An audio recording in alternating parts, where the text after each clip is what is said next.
Hello guys, welcome to my YouTube channel. इस particular lecture में हम बात करेंगे इन्नेट इम्यूनिटी के आगे के जो भी टॉपिक हैं उनके बारे में। तो इसके पहले इन्नेट इम्यूनिटी का पार्ट 1 वीडियो अपलोड हो चुका है और ये पार्ट 2 होगा। किसका पार्ट 2 वीडियो है? इन्नेट इम्यून सिस्टम का। ओके, तो ये क्या है? Innate immunity.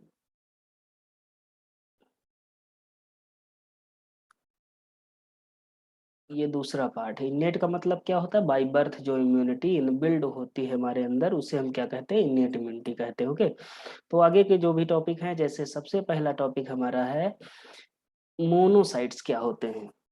तो मोनोसाइट क्या होते हैं? ये भी क्या हैं? एक तरह के ल्यूकोसाइट्स होते हैं या डब्ल्यूबीसीज होते हैं। ओके, आगे देखते हैं। These are the largest of all type of WBC. WBC जितने टाइप की होती है उसमें सबसे बड़ा या लार्जेस्ट क्या होता है? लार्जेस्ट होते हैं मोनोसाइट्स। क्या होती है? Monocyte. But are fewer in number, लेकिन कुछ ही होती हैं, बहुत ज्यादा नहीं होती हैं। इनकी जो लाइफ स्पैन होती है, एक मिनट, लाइफ स्पैन शॉर्टर होती है लगभग 10 से 24 घंटे की। कितने की? लगभग 10 से, एक मिनट, लगभग 10 से 24 घंटे की होती है। ओके, एक मिनट रुकिएगा। लगभग 10 से 24 घंटे की इनकी लाइफ साइकिल होती है। Their nucleus is oval round to bean shaped. इनका जो न्यूक्लियस होता है ओवल होता है, राउंड होता है और बीन शेप का हो सकता है। ओके, तो इनका न्यूक्लियस जो होगा वो क्या होगा? Nucleus Oval, round and bean shaped.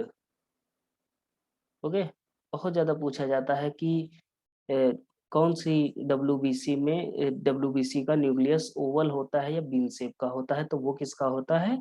Monocyte का होता है। ये क्या होती है? Immature monocyte are smaller in size but mature monocyte are larger in size and called macrophage. जो इमेच्योर मोनोसाइट होती हैं छोटी होती हैं, स्मॉलर इन साइज होता है, लेकिन जो मैच्योर मोनोसाइट्स होती हैं वो लार्जर होती हैं और इनको हम किस नाम से जानते हैं? मैक्रोफेज नाम से जानते हैं। ओके, फिर आगे देखते हैं। These are highly phagocytic. ये क्या होती हैं? फैगोसाइटोटिक होती हैं। इनका काम क्या होता है? फैगोसाइटोसिस होता है। ओके, ये एक तरह का सिस्टम का फॉर्मेशन करती हैं, उसे हम क्या कहते हैं? Reticulo endothelial system. Reticulo endothelial system कौन बनाता है? मोनोसाइट बनाती हैं, या इसे दूसरे नाम से जानते हैं टिश्यू माइक्रोफेज सिस्टम। ओके, ये क्या करती है? Monocyte help to kill foreign particle. ये फॉरेन पार्टिकल को किल करने में हेल्प करती हैं। They also kill antigen. Antigen को किल करती हैं which are presented to them by the antibodies. और जो एंटीबॉडी जो होती हैं इनको प्रेजेंट करती हैं, ये क्या करती हैं? उनको किल कर देती हैं। जैसे like neutrophils, monocyte can also leave the capillary wall to ingest micro organism.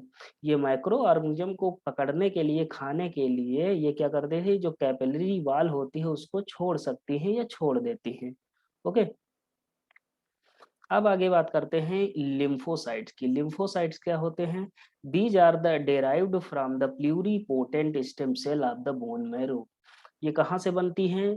जैसे लिम्फोसाइट की हमने बात करी थी, दो तरह की होती है, एक टी लिम्फोसाइट, एक बी लिम्फोसाइट। इनका फॉर्मेशन कहाँ होता है? Pluripotent stem cell of the bone marrow. जो बोन मैरो की प्लूरीपोटेंट स्टेम सेल्स होती हैं वहां बनती हैं, but their maturation and processing takes place in the lymph gland. लेकिन ये बनी कहाँ? बोन मैरो में बनी, लेकिन इनका जो मैच्यूरेशन होता है लिम्फ ग्लैंड में होता है। इसीलिए इनको हम क्या कहते हैं? लिम्फोसाइट कहते हैं। Okay, depending upon the gland associated with their maturation, lymphocyte are of two type। एक तो होती है टी सेल और दूसरी होती है बी सेल। टी सेल की बात कर लेते हैं। टी सेल का जो मैच्यूरेशन होता है, इनका फॉर्मेशन कहाँ हुआ? बोन मैरो में हुआ, लेकिन इनका मैच्यूरेशन कहाँ होगा? थाइमस सेल में हो, सॉरी, थाइमस ग्लैंड में होगा या लिम्फ ग्लैंड में होगा। इसीलिए थाइमस, थाइमस का जो टी है, इसीलिए हम इसे क्या कहते हैं? टी सेल कहते हैं या टी लिम्फोसाइटिक सेल कहते हैं। ओके, आगे देखते हैं। The lymphopoietic stem cell or bone marrow which are transported to the thymus gland or lymph gland for their maturation are called T cell। ऐसी लिम्फोपोइटिक स्टेम सेल जो बनती कहाँ है, मैचुरेशन बोन मैरो में, लेकिन इनका ट्रांसपोर्टेशन हो जाता है for the maturation in the thymus gland, तब इन्हें हम क्या कहते हैं, टी सेल कहते हैं। These T cell form active T lymphocyte stem cells, और ये क्या बनाती हैं, एक्टिव टी लिम्फोसाइट सेल बनाती हैं, विच फॉर्म टिश्यू और सेलुलर इम्यूनिटी, और ये किसका फॉर्मेशन करती हैं, एक सेलुलर इम्यूनिटी का फॉर्मेशन करती हैं। अब after maturation these cell get differentiated into many type of cell such as effector T cell, cytotoxic of the killer, okay, फिर हेल्पर टी सेल या टी एच सेल कहते हैं इसे, suppressor T cell, T S cell कहते हैं, killer T cell and memory T cell. Effector T cell are further two type, effector cell जो होती है ये फर्दर दो तरह की होती हैं, एक डीटीएचएल सेल होती है, एक सीटीएल सेल होती है। ओके, अब यहाँ एक नोट है कि इन एड्स T4 सेल जो होती हैं डिस्ट्रॉय कर दी जाती हैं किसके द्वारा, HIV वायरस के द्वारा। ओके, आगे देख लेते हैं बी सेल किसे कहते हैं। बी सेल क्या होती है, ये भी क्या होती है, stem cell those stem cell, ये भी स्टेम सेल होती हैं of bone marrow which are transported to the liver, इनका जो मैचुरेशन होता है या तो लिवर में हो सकता है या तो बोन मैरो में हो सकता है, या अगर बर्ड की बात करें तो बर्सा फैब्रिकस में इनका मैचुरेशन होता है। इसीलिए हम इन्हें क्या कहते हैं, बी से बोन मैरो, बी से बर्सा फैब्रिकस, इसीलिए बी से बी सेल होती है। Okay, these cell give rise to the plasma cell, ये क्या करती हैं, प्लाज्मा सेल का फॉर्मेशन करती हैं। बी सेल क्या करें, प्लाज्मा सेल का फॉर्मेशन करें, और प्लाज्मा सेल फर्दर किसका फॉर्मेशन करता है, एंटीबॉडीज का। एंटीबॉडीज का दूसरा नाम क्या होता है, इम्यूनोग्लोबुलिन होता है। और एंटीबॉडी 5 तरह की होती है, एक IgA होती है, IgD होती है, IgM होता है, IgD होता है, IgE होता है। ओके, तो 5 तरह की, IgG होता है, ओके, तो 5 तरह की एंटीबॉडीज पाई जाती है। These are formed in response to some antigenic infection, और इनका फॉर्मेशन कुछ एंटीजेनिक इन्फेक्शन के विरोध में या उसके अगेंस्ट में होता है। ओके, आगे देख लेते हैं कि difference between the T cell and B cell. तो टी सेल का जो मैचुरेशन होता है कहाँ होता है, थाइमस ग्लैंड में होता है। इनका बी सेल का मैचुरेशन बोन मैरो या लिवर में होता है, इसीलिए इसे बी सेल कहते हैं। These give rise to activated cell, ये एक्टिवेटेड सेल को बनाती हैं। और ये क्या करती हैं, बी सेल ये प्लाज्मा सेल को बनाती हैं, और ये क्या करती हैं, प्लाज्मा सेल क्या करती है, एंटीबॉडीज का फॉर्मेशन करती हैं। The immunity formed by these cell is called cellular immunity, इसके द्वारा जो टी सेल होती हैं उनके द्वारा जो इम्यूनिटी का फॉर्मेशन होता है उसे क्या कहते हैं, सेलुलर इम्यूनिटी कहते हैं। जो बी सेल होती हैं उनके द्वारा जो इम्यूनिटी का फॉर्मेशन होता है उसे ह्यूमोरल इम्यूनिटी कहते हैं। These cell combine with an antigen with the help of the macrophage, ये क्या करती है, एंटीजन के साथ कंबाइन कर जाती हैं with the help of the macrophage.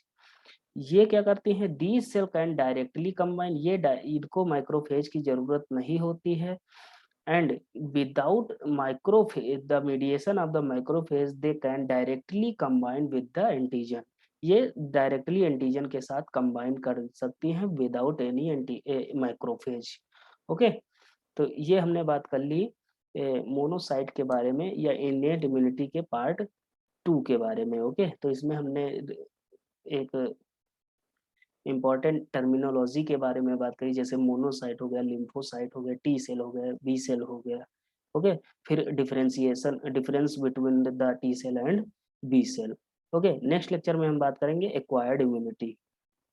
Okay, तो ये हमने बात कर ली किसके बारे में, इनेट इम्यूनिटी हमारी यहाँ खत्म हुई, जिसके बेसिक चीजों के बारे में हमने बात कर ली। Okay, thank you.